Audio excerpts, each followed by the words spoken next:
अब आप लोग शांत होकर देखेंगे। स्टार्ट है। चल देखिए, हम लोग देख रहे हैं क्लास 10th का मैथ। क्या देख रहे हैं? क्लास 10th की मैथ्स देख रहे हैं। 10 तक आ गया।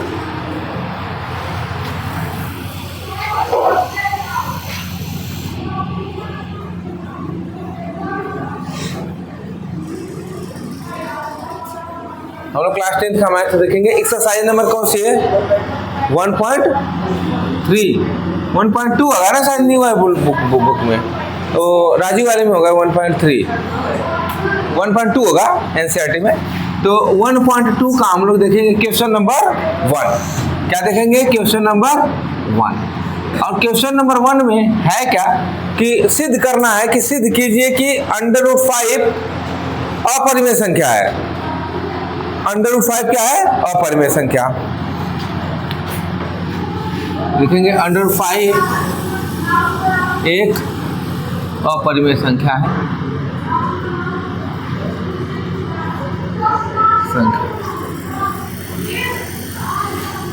तो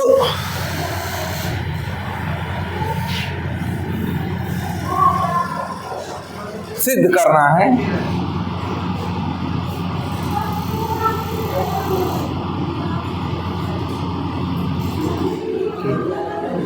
√5 एक अपरिमेय संख्या है।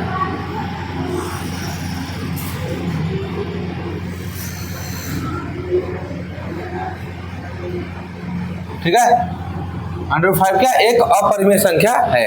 चलिए हम लोग इसको सिद्ध करते हैं। ठीक है, तो हम लिखेंगे हल। कैसे हल करेंगे इसको? तो देखेंगे, हम मान लेते हैं कि माना √5 एक परिमेय संख्या है। परिमेय संख्या है।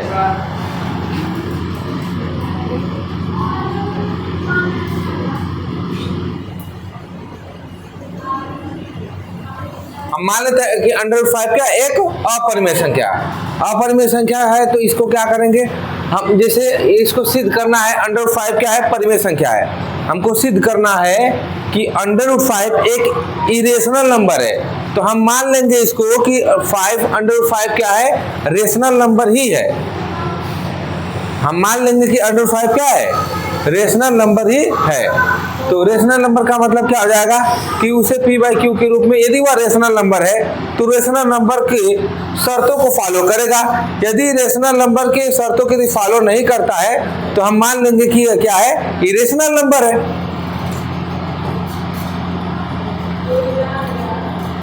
क्या कर रहे हो जी? उसको बंद करो। थे क्या? कब रोके थे? तो हम मान लेते हैं कि ये सिद्ध हमको प्रूव करना है कि √5 क्या है? इरेशनल नंबर है। तो हम क्या करेंगे? मान लेंगे कि ये रेशनल नंबर ही है। क्या है? रेशनल नंबर, परिमेय संख्या है। तो क्या यदि हम मानते हैं कि परिमेय संख्या, हम मान रहे हैं कि ये परिमेय संख्या है, तो क्या परिमेय संख्या के शर्तों को फॉलो कर रहा है क्या? यदि परिमेय संख्या की शर्तों को फॉलो करेगा तो यह रेशनल नंबर होगा, और नहीं फॉलो करेगा तो इरेशनल हो जाएगा। तो देखिए, हम मान लेते हैं कि √5 क्या है? एक परिमेय संख्या है। अर्थात यदि यह परिमेय संख्या है तो इसको p/q के रूप में क्या किया जा सकता है? लिखा जा सकता है। यदि √5 परिमेय संख्या है तो इसको p/q के रूप में लिखा जा सकता है। तो यहाँ हम लिख दें कि √5 = p/q। जहां पर हम बोलेंगे, जहां p तथा q सहअभाज्य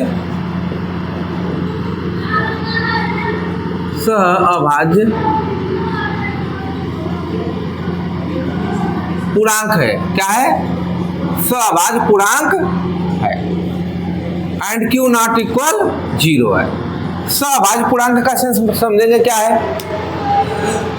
सहअभाज्य पूर्णांक का मतलब क्या है कि p और q दोनों ऐसे नंबर है। सह का मतलब जोड़ा कर देंगे। अभाज्य का मतलब क्या हो जाएगा कि इन दोनों में कोई कॉमन नहीं होगा। सहअभाज्य के देखिए, मैं 5 लिखूं और मैं 4 लिखूं और 5 लिखूं, 4/5 लिख रहा हूं। क्या 1 के अतिरिक्त कोई ऐसा नंबर इन दोनों में कॉमन है? इन 4 और 5 में कोई ऐसे कॉमन नंबर है जो दोनों को डिवाइड करे? कोई ऐसा नंबर है? नहीं है। लेकिन मैं कह रहा हूं कि 4 और 6 में क्या कोई ऐसा नंबर है जो दोनों को डिवाइड करे? तो 2 है, 2 2 जा 4 और 2 3 जा 6। 2 एक ऐसा नंबर है दोनों में कि दोनों को क्या कर रहा है? डिवाइड कर रहा है। 2 एक ऐसा नंबर है जो क्या कर रहा है? दोनों को डिवाइड कर रहा है। तो यह जो है कि अभाज्य संख्या नहीं होगी, ये भाज्य संख्या होगी। क्या हो जाएगी? सभाज्य संख्या जानते किसे कहते हैं ना, कि वे दो संख्या है, वे 2 या 2 से अधिक संख्या है जिनमें कोई नंबर उभयनिष्ठ नहीं हो, कॉमन नहीं हो, जिनमें कोई नंबर कॉमन नहीं हो, तो हम उसे क्या कहेंगे? सअभाज्य संख्या कहेंगे। 2 नंबर ऐसे हैं जिनमें कोई नंबर उभयनिष्ठ नहीं है, तो एक के अतिरिक्त कोई नंबर उभयनिष्ठ नहीं है, तो हम उसको क्या बोलेंगे?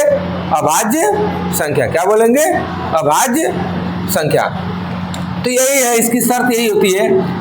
तो हम मान लेते हैं कि √5 क्या है? इरेशनल नंबर है, तो हम इसको p/q के फॉर्म में लिख सकते हैं, जहां पे p और q क्या होते हैं? सअभाज्य पूर्णांक है, और q नॉट इक्वल 0 है, यानी q 0 होना नहीं चाहिए।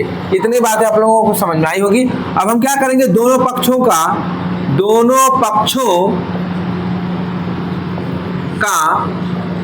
वर्ग करने पर, क्या करने पर? वर्ग करने पर। वर्ग करते हैं तो √5 का स्क्वायर हो जाएगा इक्वल p/q का भी क्या हो जाएगा? स्क्वायर हो जाएगा। √5 का होल स्क्वायर एंड p/q का भी होल स्क्वायर। होल का मतलब पूरा का पूरा स्क्वायर। तो √5 का जब होल स्क्वायर होगा तो स्क्वायर से अंडर क्या हो जाएगा? कैंसिल हो जाएगा, तो बचेगा क्या? 5। क्या बचेगा? 5। यहाँ 5 हो जाएगा इक्वल, यहाँ हो जाएगा p²/q²।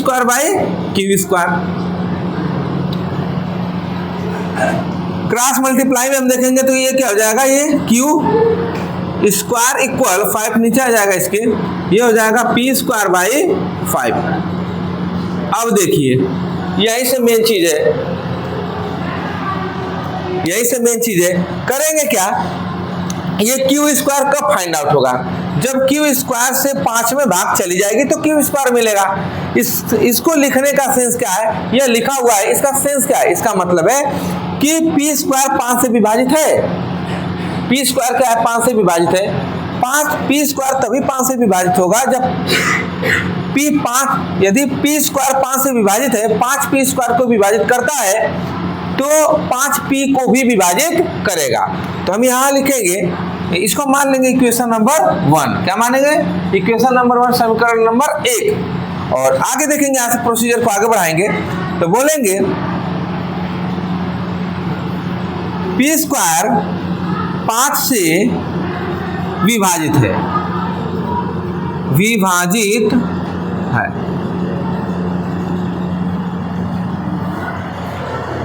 हिंदी या थोड़े गड़बड़ाए थे, लिख तो p² 5 से विभाजित है। यदि p² 5 से विभाजित है तो p भी लिखेंगे, चूंकि p² 5 से विभाजित है। इसको लिखने का सेंस क्या है? चूंकि p² 5 से विभाजित है, इसलिए p भी 5 से विभाजित होगा। p भी 5 से क्या होगा? विभाजित होगा। यहां पे मानेंगे इक्वेशन नंबर 2। क्या मानेंगे? इक्वेशन नंबर 2, समीकरण नंबर 2 मानेंगे कि p क्या हो रहा है? 5 से विभाजित हो रहा है, यानी इससे डिवाइड करेंगे या 5 से p में भी डिवाइड करेंगे तो p पक्का डिवाइड होगा। क्या होगा? डिवाइड हो जाएगा, यानी विभाजित हो जाएगा। अब हम यहां से मान लेंगे, फिर पुनः मानेंगे। अच्छा, ये देखिए, आप लोग ये बताइए कि p में हम 5 से भाग दे रहे हैं तो ये कैंसिल हो रहा है। p में यदि 5 से हम डिवाइड कर रहे हैं तो p विभाजित हो रहा है 5 से। जैसे एग्जांपल में मैं कहूं कि मैं 6 में 2 से डिवाइड करूं, 6 को 2 से डिवाइड करूं तो 2 3 जा 6, 2 3 जा 6। 2 से भाग दे रहे हैं 6 में, तो कितने बार भाग दे रही है? 3 बार जा रही है ना। तो इसको मैं क्या लिख सकता हूं? मैं लिख सकता हूं कि 6 इक्वल 2 इंटू 3। कितना लिख सकता हूं? 2 इंटू 3। थोड़ा दूरे दूरे बैठे तुम लोग तो।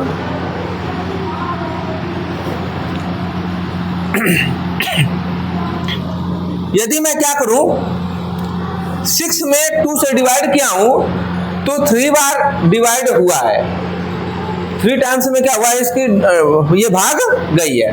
तो हम इसको मैं क्या लिख सकता हूं? 6 इक्वल 2 इंटू 3 लिख सकता हूं। इसी प्रकार से हम कह रहे हैं कि P में हम भाग दे रहे हैं 5 से। किससे भाग दे रहे हैं? 5 से। तो कुछ न कुछ टाइम्स बाद कुछ तो इसमें भागफल आएगा, और वह जो भागफल आएगा हम मान लेते हैं कि स्मॉल m बार भाग गई। क्या मान लिया इसको? स्मॉल m बार डिवाइड हुआ, m बार में भाग गई है। तो P को हम क्या लिख सकते हैं? P को हम लिख सकते हैं ना कि 5m। क्या लिख सकते हैं? 5m लिख सकते हैं। तो हम मान लेंगे कि माना, हम यहां पे मानेंगे माना P बराबर 5m। हम मान लेते हैं कि P इक्वल कितना होगा? 5m। 5 से तो एक भाग दे रहे हैं, 5 से तो एक बार भाग दे रहे हैं P में। यहां हम कह रहे हैं कि P भी 5 से विभाजित होगा। तो P क्या है? 5 से भाग, P में 5 से भाग जा रही है, तो कितने बार जाएगी? तो जितने बार जा रहे हैं हम मान रहे हैं m बार जा रही है। क्या मान ले रहे हैं? m बार। तो हम मान लेते हैं P बराबर 5m। क्या मान लेते हैं? P बराबर 5m।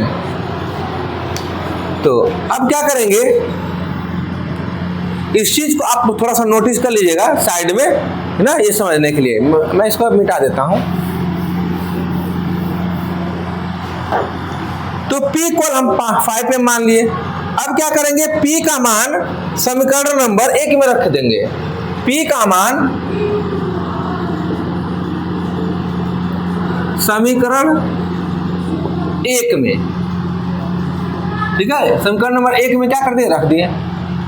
तो 1 में रख देते हैं तो क्या हो जाएगा? क्यू स्क्वायर इक्वल 5m का होल स्क्वायर बाई 5। ये ना होगा।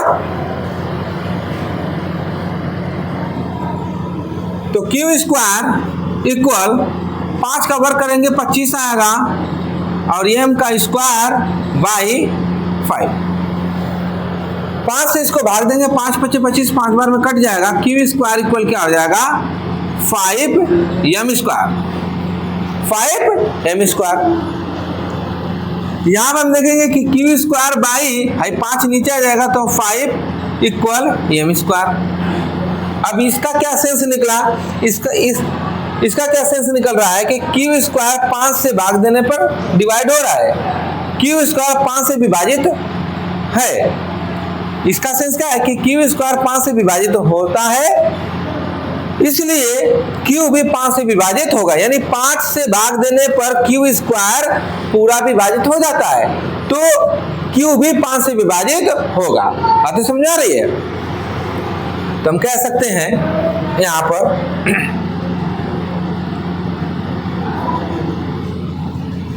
जैसे मैं कहूं, यहां से आप लोग एग्जांपल समझ लीजिए। 25 यहां पे लिखा है, हम कहते हैं 5 का स्क्वायर यहां पे मैं लिखता हूं। एग्जांपल समझिए, एग्जांपल समझिए। मैं कहता हूं कि यहां 5 का स्क्वायर लिखा है, अब बाई 5 में लिखा है, तो मैं देखता हूं कि 5 का स्क्वायर क्या हो जाएगा? 5 × 5 ही होगा बाई 5। 5 से 5 कटा कि नहीं? 5 से 5 कटा। 25 जो था, 5 का जो वर्ग जो 25 था, 5 से डिवाइड हो रहा है कि नहीं? हो रहा है। तो हम कह सकते हैं कि जब 5 से 5 कटा तो है ये तो डिवाइड हो रहा, यानी 5 का वर्ग तो 5 से डिवाइड हुआ। इसका मतलब 5 भी जो है, जो बाकी का जो बच रहा है, वो अभी तो 5 से विभाजित होगा। तो हम यही कह रहे हैं कि यदि क्यू स्क्वायर 5 से विभाजित, ये जो m स्क्वायर कैसे आ रहा है? m स्क्वायर तभी आ रहा है जब क्यू स्क्वायर में 5 से भाग दे रहे हैं, अब पूरा भाग कट जा रही है, पूरा विभाजित हो जा रहा है, तभी नहीं ये आएगा, तभी तो ये इक्वल में आएगा। तो हम कह सकते हैं कि यदि क्यू, यहां से कह सकते हैं कि क्यू स्क्वायर 5 से विभाजित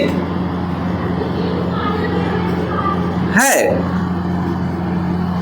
क्यू स्क्वायर 5 से विभाजित है, कैसे पता चल रहा है? क्योंकि यहाँ पे बाई में लिखा है, इसलिए यहां से हमको जानकारी हो रही है कि क्यू स्क्वायर 5 से विभाजित है। जब क्यू स्क्वायर 5 से विभाजित है तो हम कह सकते हैं कि क्यू भी 5 से विभाजित होगा। बातें समझ में आ गई? क्यू भी 5 से विभाजित श्योर होगा। बातें समझ में आ गई? इसको हम मानेंगे, इस चीज को इक्वेशन नंबर 2, इस फैक्ट को, इस स्टेटमेंट को हम मानेंगे इक्वेशन नंबर 2, और यहाँ पे माने हैं इक्वेशन नंबर इक्वेशन नंबर 3 इसको मानेंगे, हम मान लेंगे यहाँ पर इक्वेशन नंबर 3। तो इक्वेशन नंबर 2 और इक्वेशन नंबर 3 को थोड़ा सा नोटिस करेंगे तो P और Q दोनों देख रहे हैं 5 से विभाजित है। Equation number 2 and equation number 3 से कंपैरिजन करेंगे तो क्या फाइंड आउट हो रहा है कि जो P है वह भी 5 से विभाजित और जो Q है वह भी 5 से विभाजित। P और Q दोनों 5 से विभाजित है, इसलिए हम कह सकते हैं कि जो हम मान रखा है कि P और Q अभाज्य संख्या है, तो कहाँ अभाज्य? वो तो भाज्य हो रहा है, क्योंकि दोनों नंबर P और Q दोनों 5 से विभाजित हो रहे हैं। इसका मतलब क्या है कि P और Q दोनों में 5 कॉमन है, दोनों उभयनिष्ठ है, और जब दोनों में उभयनिष्ठ है तो वह अभाज्य कहाँ? वो तो भाज्य होगा ना।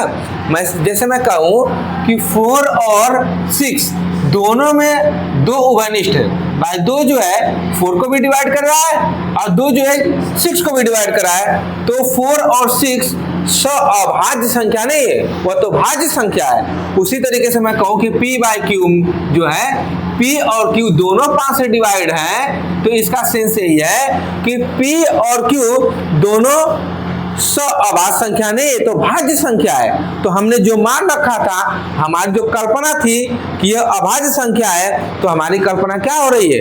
गलत सिद्ध हो रही है। क्या हो रही है? तो यदि गलत सिद्ध हो रही है, अभाज्य संख्या नहीं भाज्य संख्या है, इसका मतलब क्या है? यह परिमेय, यह जो है दोनों परिमेय नहीं है। क्या है?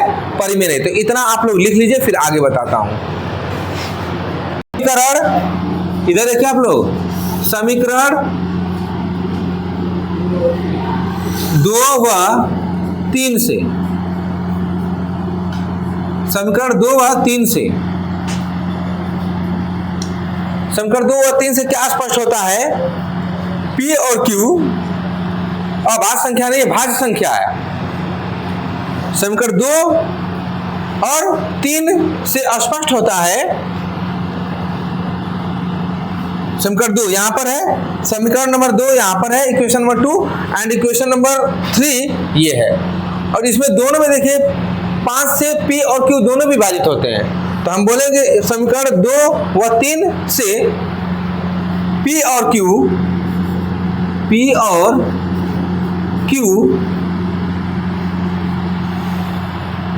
अभाज्य संख्या नहीं है, अभाज्य संख्या नहीं है।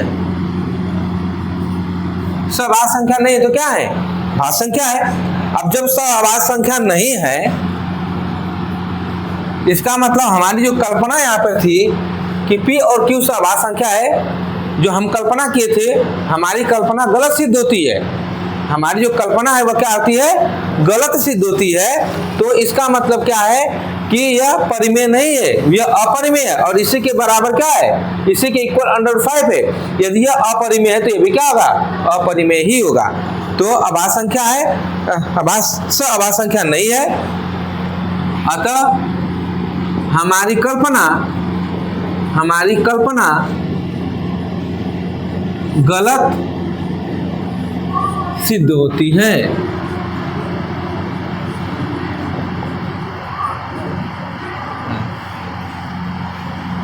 इसलिए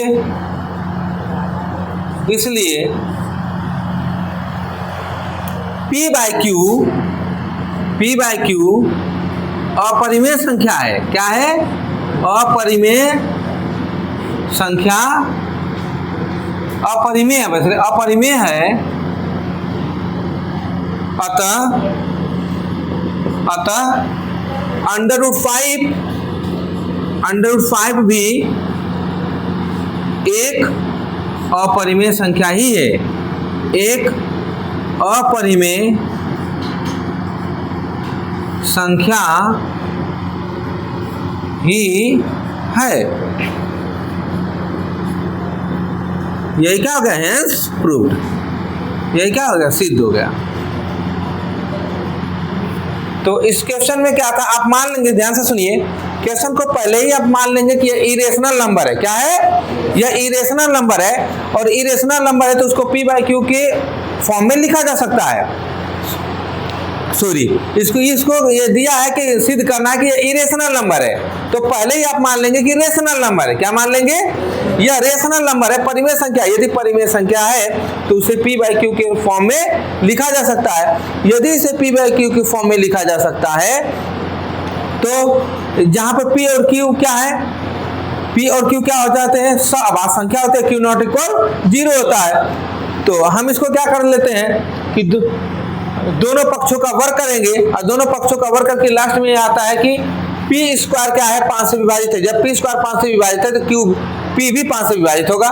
उसी तरीके से आगे बढ़ते हैं, हम मान लेते हैं कि P इक्वल 5 ही है, तो इसमें रख करके मान चेक करते हैं, तो हमको लास्ट में मिलता है कि Q स्क्वायर भी 5 से विभाजित हो रहा है। जब Q स्क्वायर 5 से विभाजित हो रहा है तो Q भी क्या होगा, 5 से विभाजित होगा। तो देख रहे हैं कि P और Q दोनों 5 से विभाजित हो रहे हैं। हम यही देख रहे हैं कि P और Q दोनों 5 से विभाजित हो रहे हैं, इसलिए हम कह सकते हैं कि P और Q सअभाज्य संख्या नहीं है, वह भाज्य संख्या है। इसलिए P बाई Q परिमेय संख्या नहीं है, वह अपरिमेय संख्या है। और जब P बाई Q अपरिमेय संख्या तो उसी को न माने, कड़ी 5 को ही तो माने थे।